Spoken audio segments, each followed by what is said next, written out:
All right, guys. Hey, thank you for coming. Thank you for coming. I spoke to most of you, so I haven't had a chance to talk to you guys, so thanks everybody for coming.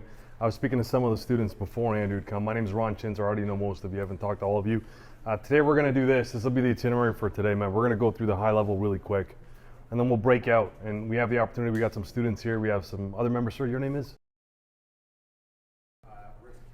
Oh, security, awesome. So Brian says we have different perspectives into here, and I think getting everybody together, we'll be able to share some insights from some of the last town halls, and really that's what I want to go to. But before we go there, what I'd like to do for everybody, and I know some of you have seen this before, some of you haven't, this gang prevention strategy started 3 years ago. The idea was, at the time, how do we get gang members out of gangs rather than as Toronto Police always going in and arresting all the gang members. We really want to take it to another level. Over the last 15 years, we've been running major projects, and if you look at those numbers on the projects in terms of the number of people we arrested, the charges we lay, the number of drugs we get, the number of guns we get, you'd think that those numbers would dwindle. Unfortunately, they either stay the same or they've been growing. So we're missing a pocket. That pocket is, what do we do after we arrest a gang member, and what are the appropriate next steps? For us, the idea was, hey, let's figure out a way to get them out of gangs. Yeah, this picture of an old lady, she's not a gang member, if you guys are wondering that. What this comes from, and I'll give you the long story short. One of our town halls at the very beginning, we had a lady come in, and she was looking like this. She had a wheelchair. She popped in, said, "Nice to meet you." She said she actually came to talk to us. I said, "Well, what exactly did you want?" And her story is kind of what we want to break, right? And what her story is, she says at the age of 11 or 12, both her parents passed away, and she's 75 now. So at the 11 or 12, both her parents passed away. When she's 15, she got raped. She had a kid. That was a little girl. And then as her little girl became 15, she also had a baby. And now at the age of 75, this mother was a great-grandmother, right? And now here's the crazy part to the whole story. So when I asked her, I said, well, what exactly do you want help with? What do you want us to do for you? Her whole thing was that her youngest daughter, or her firstborn, became gang involved. And she began to terrorize her as a mom. And now she had a kid, and that kid became gang involved. And now that kid had a kid. So her whole thing was that her time is running out. She said, I'm going to die soon, but before I die, I want to get a message to my great-granddaughter that life doesn't have to be this way. That was very important for her. So as much as we wanted to try to help her, the best we could do right now is we end up telling that story. We put it up on social media and hope that one day somebody who might fit that profile will see that story, have some impact, and say, after 4 generations of repeated behavior, repeated actions, that there might be something bigger for you. And ultimately, for us, that's what we want. If you look at the gang kids today, they're coming from gang families. It's a historical thing. So in order to put an end to it, we need to create a new light and a new option for them in life. With their family might not know any better, but we do. We have the luxury of being able to talk to hundreds of people, if not thousands, if not millions of people, to understand how do you succeed in life. One of the first questions we had was, how do you get a gang member out of a gang? And for the students in the room, that's a very open-ended question. Right? And really, it sounds great. And when we've asked other people, we said, all right, there's a gang member. What do you do to get him out? Everybody's got one solution answers. Stop guns, getting him a job, promote education, do all these things that sound fantastic. But what they don't take into account is what are the actual needs of gang members themselves. We want to throw stuff at people without ever asking to them, what is it exactly that you want? What is it that you need? And in this case here, we had to really start to engage communities to understand what is it that communities need. And this being our 10th town hall, looking back at it, every one that we've gone to, we've gained something. And in individual town halls, even like today, people will come and attend one event and say, okay, well, I kind of got something out of it. But for us, it's much bigger than that. After 31 of these, we're going to have a totality of information and a totality of perspectives that are going to paint a much larger picture. And that picture is of a human picture. What is happening at a very basic human level for people and for kids and for families that are impacted by gangs, as well as what's happening for gang members that go from the age of 0 all the way up to 21 that become a gang member. We look at academics, we look at law enforcement data, we look at social services as if the solution lies in there. It doesn't. It has to come from within, and for it to come from within, we need to first understand what does within look like. For us too, the big issues became where and who. All right, so if you were to ask again for anybody here who wants to know, we got to get a gang member out of a gang as an organization, you have 2 things you have to be real objective about, being based outside of your personal experience. And those have to be drivers for you. Our drivers are objective data. The first one became where do we go, and the second one is who. So I'll ask you, the students, and some of you haven't participated in this, but maybe want to. If you were to say to you right now, we're going to go find a kid within the next hour, And that kid, we're going to find him, we're going to give him a magic pill, and this pill is going to change this kid's life, as well as everybody else around him. We're going to make this kid a monument. There's going to be a statue like Rocky. He's going to be a multi-millionaire, come back, invest in this community. What neighborhood did we go in?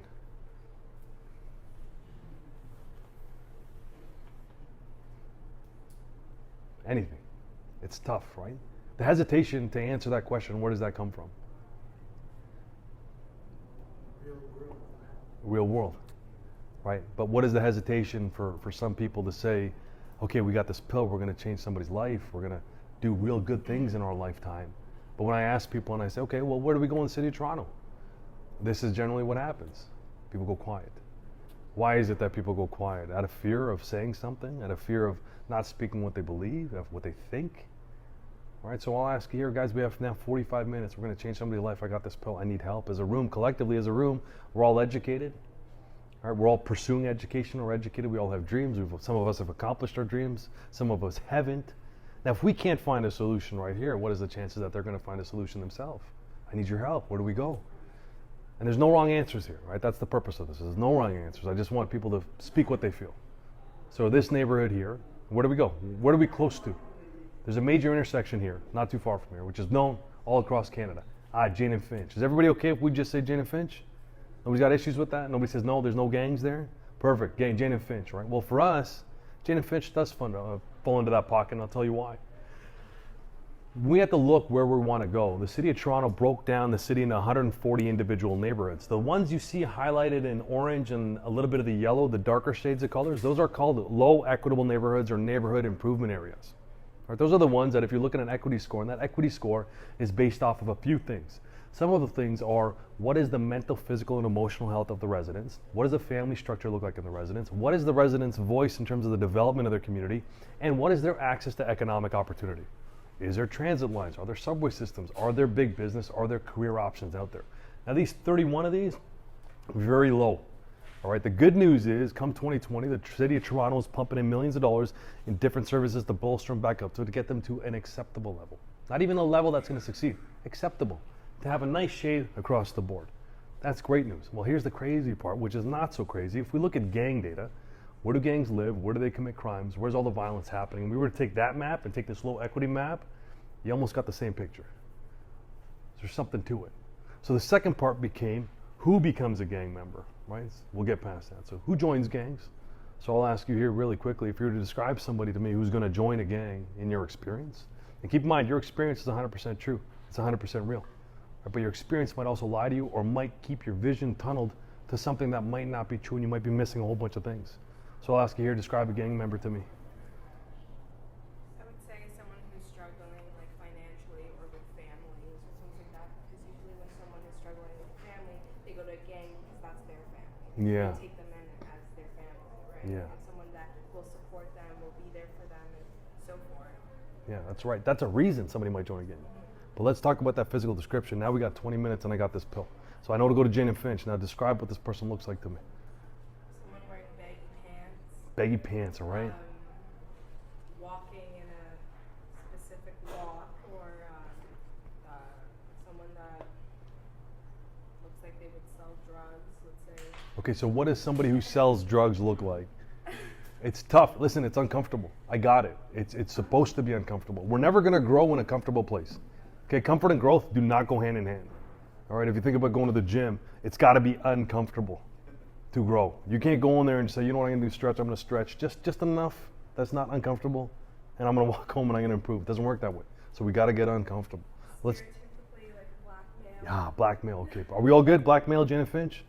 We're painting a picture of a gang member here. Okay, black male, rough age. Let's go rough age. 25. 25 years old. To 30 years old. Okay, 20 to 30 years old, perfect. And then let's talk about what type of hair would they have? Braids. Afro. And would they have headphones in? Maybe one headphone in? And that one headphone, of course, right? That's why they got one in. They got to listen. And now one headphone, what type of music are they listening to? Rap. Yeah, hip hop or something like that. Perfect. All right, so we got 5 minutes. I go out to Jane and Finch. I find a 20 to 25-year-old, 30-year-old black guy. He's got braids. He's got one headphone in. I grab him and I force feed this pill down his throat and I say, kid, I'm gonna change your life. And then after I get charged for assault, right? And I get told, hey, why did you do this? And I said, I had to change his life. I said, he's a gang member. Could I do that? I can't do that because it's not true. How many guys in that neighborhood look like that aren't gang members? Thousands, if not majority, probably 99% of that neighborhood, that population looks like something like that, but they're not that anyways. They're nothing near that, so we can't overgeneralize. We need to stay hyper-focused on who exactly are we looking at, and who we're looking at is actually risk factors. So you have those cards. Some of you might have them, some of you might not. They're the risk factor cards. And to paint a picture for you quickly, we had looked at the Public Safety Canada had a publication in 2007, and what they said is, they said, hey, the more of these risk factors that you check off on the box, the more likely the person is to become a gang member. And you students, you're social workers. Take a look at those risk factors. Is there anything there that surprises you? Like, take a minute to actually look at it and see all of these issues, and let me know if there's anything there that surprises you. When we talk about somebody becoming a gang member, not only a gang member, but joining a life of crime. Probably nothing, right? Makes sense? Makes sense. So now I want you to think about this. All of those, the more that you check off, the more likely all across the world the person has become a gang member. But they don't pop up all at the same time. It's about a continuation of things and an exponential growth. So the first one, the risk category, is family. And that pops up at the age of 3. It's between the age of 0 to 6. Or in the age of 0 to 6, we operate on what's called the theta wave, which is a state of hypnosis where kids are growing and absorbing data, and the data they're absorbing is not to succeed in life, it's to survive. All right, so if all those risk factors apply and you have a 3-year-old kid who is extremely disruptive, doesn't listen to anybody, is a pain in the butt, that's an indicator that something is probably not okay. All right, but families sometimes don't know about this, and now all of a sudden it goes from family, they become 6 years old, they go to school, they're in kindergarten, and now you have the family risk factor categories combined with the school risk factor categories, and all of a sudden you have the same kid who's now failing school, especially at the kindergarten age. Is that normal to anybody? If you were to tell me you had a kid and that kid is in kindergarten and you're like, kid's failing, plus they're also a problem at home, I can't deal with them, would that not be setting off flags that there might be something else going on? Right? In some cases they get diagnosed with illnesses, but I don't know if that's the right thing to do. I really don't know. I'm not an expert in it, but now I'm starting to really question is, do you really want to diagnose a 6-year-old kid with something without giving them a fair shot at anything? I don't know, right? And then all of a sudden the same kid becomes 9 years old and that same parent or mom, in most cases, single mom with multiple kids, this is the middle child. Kid becomes 9 years old and mom says what to the kid? You got too much energy, go out and play. And as the kid goes out and play, does he find more kids like him or less like him? More like him.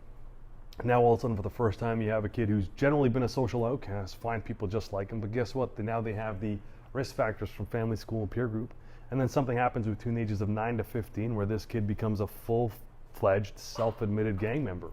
And traditionally speaking, if you're to look at historical records and some of the gang members that we deal with, you're looking at kids who've been victims of crime at a young age. Then they start to go missing at a young age. And then our next interactions with them are generally in the areas of violent crime. All right, if you have a 9-year-old kid that goes to school, he pushes another kid and he takes that kid's iPhone. What do you call that? 9-year-old kid.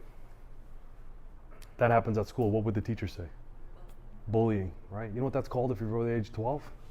It's called robbery. All right, so child delinquency shows itself at that age. All right, but then all of a sudden over the age of 12, they're committing these serious crimes, but now they're starting to face the repercussions for it. And there's a whole host of issues once kids start to become arrested and incarcerated in the criminal justice system. All right, realistically, does it help them? It's not designed to help people.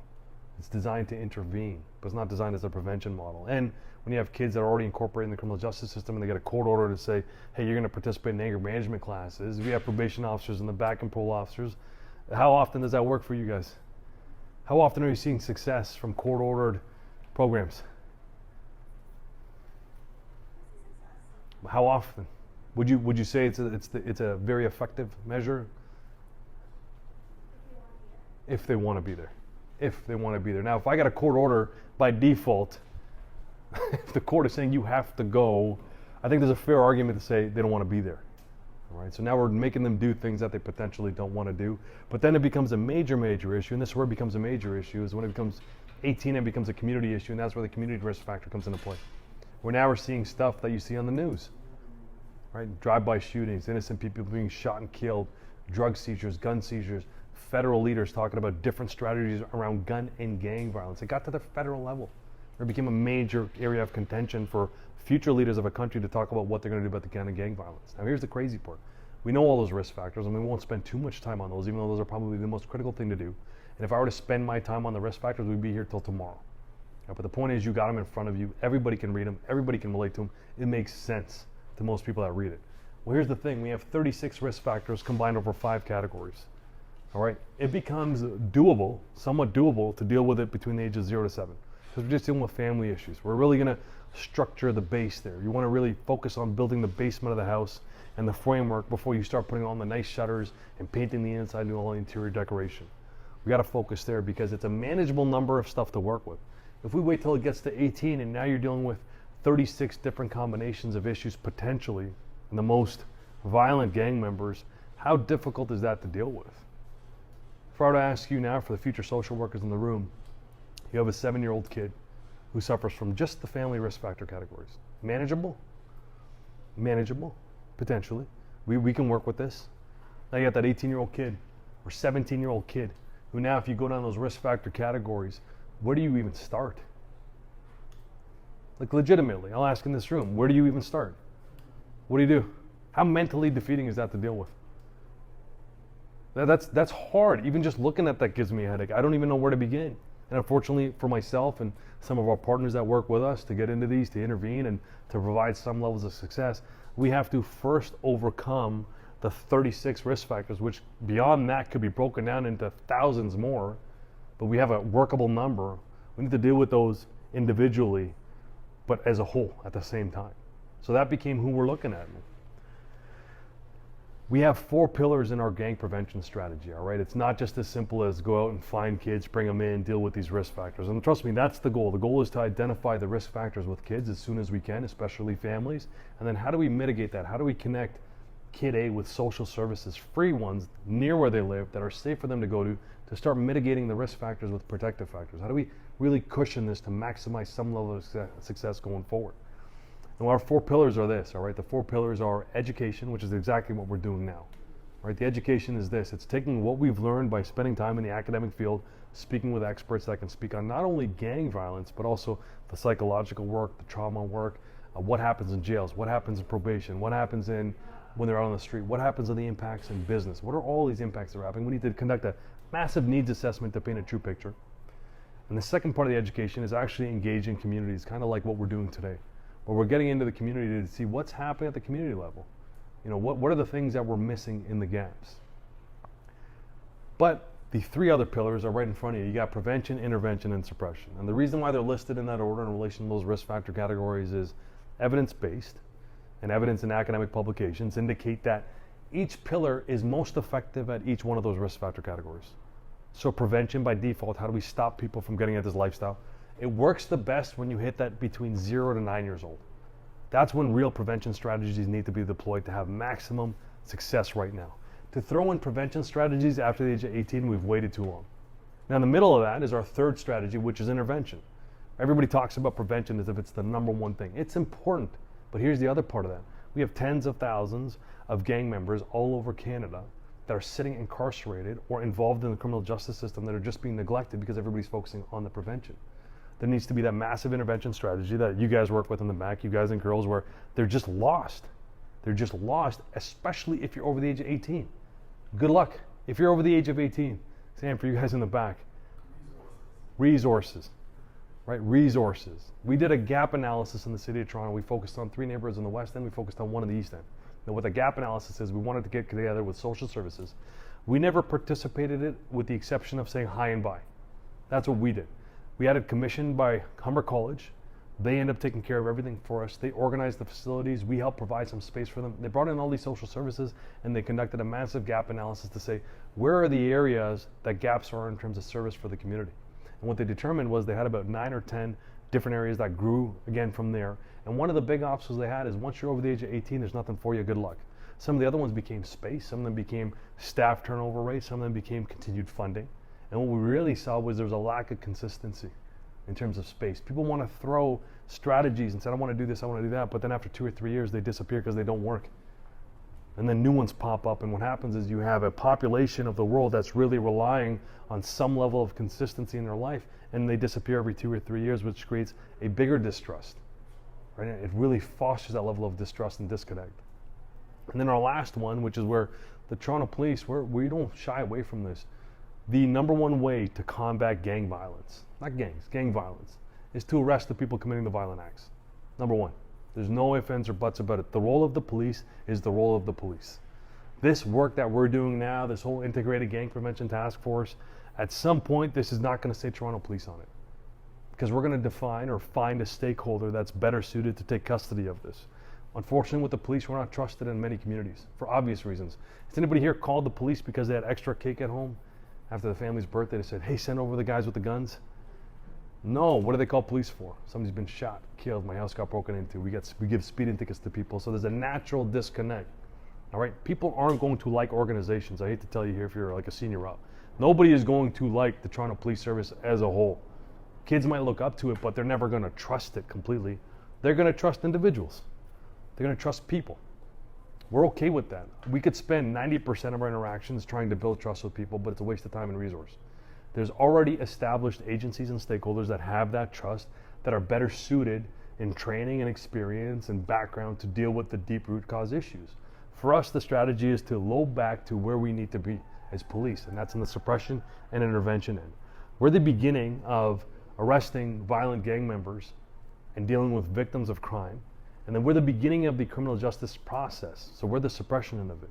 But our friends in the back who deal with probation and parole, and some of the other officers that might deal with them intensively afterwards, that's where the intervention lies. We're not the experts there. We don't know what happens in jails. We don't know what happens when there aren't conditions. And then beyond that, who are the prevention experts? You're looking at schools, you're looking at mental health workers, you're looking at social workers, people who can identify stuff very early on and say, hey man, we gotta put a plug to this. This is not okay. But there's free resources that are evaluated and that work really well to plug into play. And for us, the way we look at this is a little bit of a different model. And you're gonna look at this and you're gonna see our pillars, all right? The reason why we have a Rubiks Cube, it's the best way for me to explain it.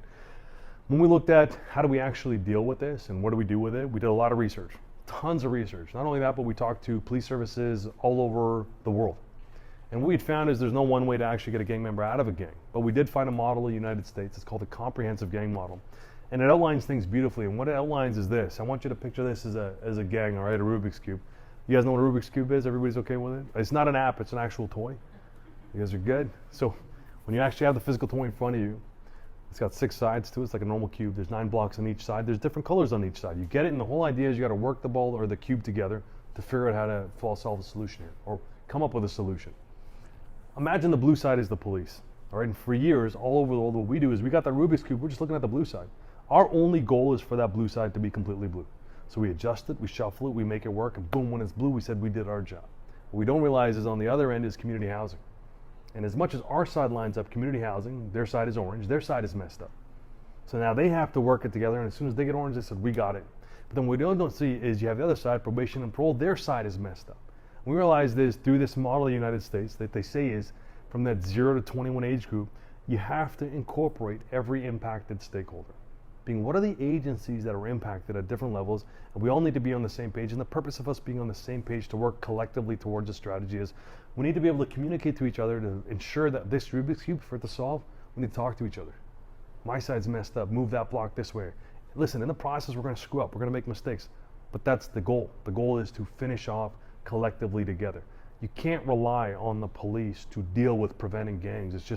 It's uneducated, it doesn't work that way. Our role in society is to prevent crime, to keep the public safe, and to arrest people that infringe on everybody's rights. But at the same time, we're also very well aware that we don't want to have to do this for the rest of our careers.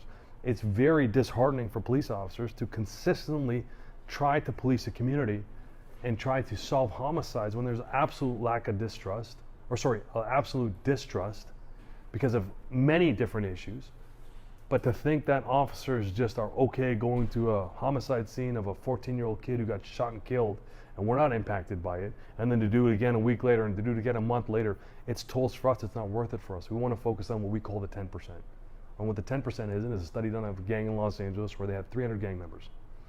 Out of the 300 gang members, 90% of the gang had an average gang membership of 2 to 3 years, and they were in and out. And when they left for their own reasons. found a girlfriend, found a boyfriend, got to school, was a victim of a crime, had some other influence, family got up and moved. And when they left, and they all left for their own reasons, none of them faced any violent repercussions. None of them. However, the remaining 10%, or the 30 gang members, were responsible for 100% of the criminal decision making. 100% of the criminal decision making came from 10% of the gang members. So for us, as law enforcement, what we're looking to improve is we want to identify the 10%. We don't want to incarcerate the 90%. We don't want to get the other 90% involved in the criminal justice system. If we can, in our course of our investigations, determine that, hey, this kid fits the 90%, we can look at other options like youth diversion, social service programs, really utilizing the law to our benefit, being that we have the absolute power of discretion when it comes down to young offenders on certain charges. Not the extreme violent ones, but the other ones, small riffraff things here and there. We don't want to incarcerate them. This is a massive organizational change for them, is to plug their needs and to get them the mitigating factors so that we don't have to deal with them. But in the same process, that 10%, the most violent members of society, who are probably the most broken people in the world, we need to keep them incarcerated where they have to get the treatment that they need. You cannot have a gang member who is that violent participate in things that they don't want to do and expect them to do it. They need to be in a controlled place. And as harmful as that may sound to a lot of people, I want you to imagine who these type of people are. They're the ones doing daytime and nighttime shootings where kids are getting shot. They're the ones killing innocent people. They're the ones recruiting underage girls into sex trafficking. Right? That can't be tolerated. There's no ifs, ands, or buts about it. We are going to go after them. But we don't want everybody to be labeled that. We want to identify who they are, but at the same time help the 90%. That same model says these are the people you have to incorporate at the very beginning, right? They have to be incorporated. And it goes on a horizontal and a vertical lens. Horizontal being all the stuff within the city level. So wherever you're from, it's all the municipal services. It also means vertical, provincial, federal governments working with the municipal governments. What I can tell you in our process, we've already have strong dealings with the provincial government as well as the federal government for where we're going forward and how we're going to make this thing look into reality. That being said, if you're on social media, that's my handle. It's on there. The reason why I got on social media wasn't for me. I actually don't enjoy it as much, but it sends a bigger picture. I can talk to a room like this, and some of our bigger rooms are where you have 60 people, where they're really impacted by gangs, and where you have mothers who lost their kids, and ex-gang members, and mothers who have kids in gangs. It's great in that room, but this has to get to a bigger audience outside of us. It has to get to different government agencies. So we use some of these clips to go to the bigger government agencies to get a buy-in to say, hey man, we got to start looking at what's actually happening as opposed to doing feel-good strategies. Right? When these town halls that we do, we're getting a lot of insights, we're getting things back, and I'll give you kind of something that we'd like to incorporate going forward in terms of this discussion. So after this, I'm going to turn everything off. We'll just set up the chairs in a quick circle. We'll take a 5-minute break, and then we're going to actually talk openly. All right? In the open conversation, I encourage especially the students here, you have a professional body here, you have an academic body here as well. Share your thoughts, share your insights, and then we can share some of the stuff that we've learned from the community. I'll tell you 3 things that we did learn really quickly is, and kind of where we're going with the mindset of things is, I was telling one of the officers before, and trust me, we take all of this and we take it back up to different organizations, all right?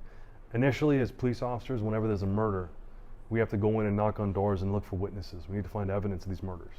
And actually, myself and Marlon were talking to a veteran homicide detective today, and there was a recent murder. And the rumor was that this wasn't a completely innocent person. It was confirmed. Completely innocent person. Not even a traffic ticket, was shot and killed. Right? That's a problem. And when we go and we knock on those doors and the community members don't want to participate and say, listen, we don't want to say anything to you, what we're finding in these town halls is there's a few reasons why they don't want to do that. One is there's obvious distrust. 2 is they're afraid for their personal safety of how brazen these attacks are happening, and we can't afford them the protection that they might potentially want or need. And 3rd is that distrust for us doesn't come from 100% the police officers. Right? The community does not distrust policing 100%. It doesn't work that way. And one of the town halls we did, there was a mother of a kid, a family friend of a kid who was shot and killed in that neighborhood. All right, and there's a lot of deeper issues to this, right? So in that conversation, we learned a few things. One is a 15-year-old kid was shot and killed, and we had, as well as the media, had said that this was a gang-related shooting. All right, but here's the impacts to that nobody even knows about. One is when we say it's a gang-impacted shooting, the problem is anybody in the world who isn't, or anybody in the city who isn't gang involved at all, what do we do when we hear gang-impacted shooting? We take a sigh of relief. Oh, it's not us. That's a problem. Right, there's still a 15-year-old kid shot and killed. The other part of that community said, among that room, regardless of what we thought, They didn't know that guy is a gang member. You know what they knew him as? A 3-year-old kid playing on the block. So when they heard gang member got shot and killed, we devalued that life to that community, which created a bigger divide. So they don't look at this kid as a gang member, man. They're looking at him as a 3-year-old kid who walked around the neighborhood. And that's the lens we got to look at. On top of that, what the mother ends up describing is that somebody in that room for sure knew who killed that kid. The mother lives in that neighborhood. The mother wakes up every day knowing her neighbors know. The person who works at the grocery store knows. The person who plays at the park knows. And has anybody told her anything? Nothing. Now imagine being that mom waking up and you want to talk about distrust. But the benefit of learning that and knowing that is it helps us as an organization know how do we have to say things, how do we have to frame things. And as a police officer, for me to go in a community you're thinking that I'm 100% of the distrust, it's very mentally fatiguing to even try to deal with. But if you just think of it that I'm only 10%, that's a much workable number to deal with. Mentally, you can just outlast to win that 10%. Insights like that are completely valuable to us, like so valuable to us. Another insight that I'll end off with is my favorite quote from all of these town halls has been, we are not underserviced, we're poorly serviced. Or we talked about briefly about the social services in Jane and Finch, for example. That city, that pocket has more social services than any other part of the entire country. Meanwhile, it's one of the most heavily violent neighborhoods. It's not the number of services that provided, it's the quality of the services. And some of the feedback from the community members are things like, the services are outside of my times when I need them. There's no consistency with these services. They don't do what they actually said. I can't get up and take my 3 kids all the time across the street. It doesn't work that way. So there needs to be an evolution of what the services are. So that being said, thank you guys for listening. I know some of you heard this about 50 times, that's fine. I've said it about 100 times. But it's so important to get the framework around there to get our messaging going forward. When we do have the little circle discussion here, we have 2 rules with it. Number 1 is we stay solutions focused.